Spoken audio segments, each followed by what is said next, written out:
Bonjour à tous, dans cette vidéo on va voir ensemble comment mettre à jour tous les pilotes de votre ordinateur Lenovo, mais aussi le BIOS. Alors on avait vu un précédent tuto grâce à Lenovo Service Bridge, et là on va voir un autre logiciel toujours de la marque. Pour commencer, copiez l'URL que je vous indique là et que je vous ai mis également dans la description de la vidéo, et collez-la dans votre navigateur préféré, puis validez avec la touche Entrée. Alors la première étape va consister à télécharger un petit logiciel qui s'appelle Lenovo System Update, donc vous cliquez sur le petit bouton de téléchargement. Alors contrairement à Service Bridge qui téléchargeait un plugin pour navigateur, ici ça va être une vraie application qu'on va donc devoir télécharger et installer sur notre ordinateur de marque Lenovo.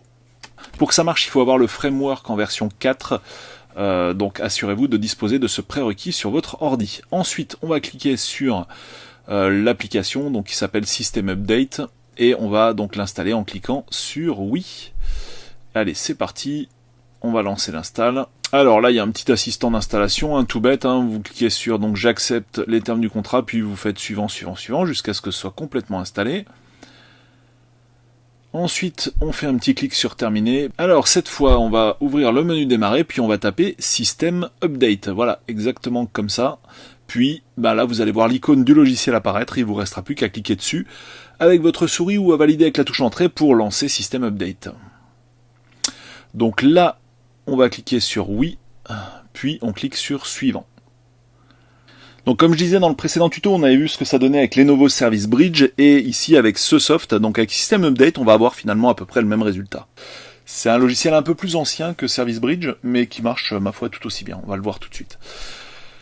Donc, on lance l'install, on va attendre que ce soit terminé. Voilà, il y a encore des conditions à accepter, donc vous laissez la case cochée, puis vous cliquez sur OK.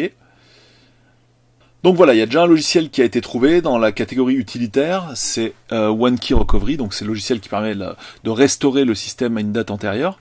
Et on va voir ici dans les mises à jour qu'il n'y a rien de spécial de trouvé, mais qu'il y a quand même des mises à jour facultatives.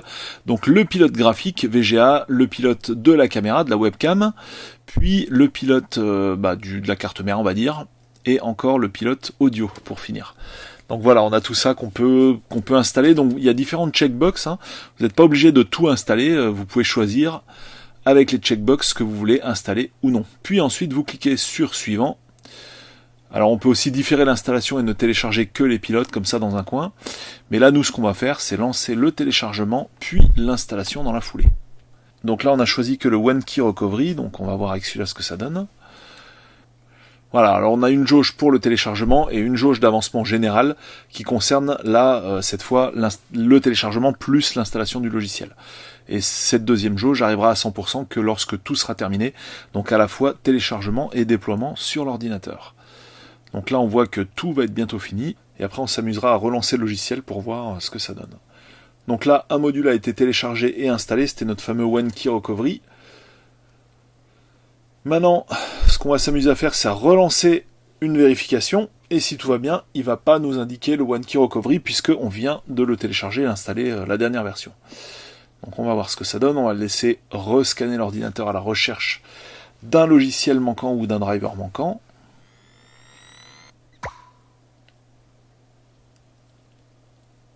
Et voilà, cette fois on voit que dans mise à jour critique, il y a marqué 0, donc il n'y a plus le OneKey Recovery qu'on vient de déployer.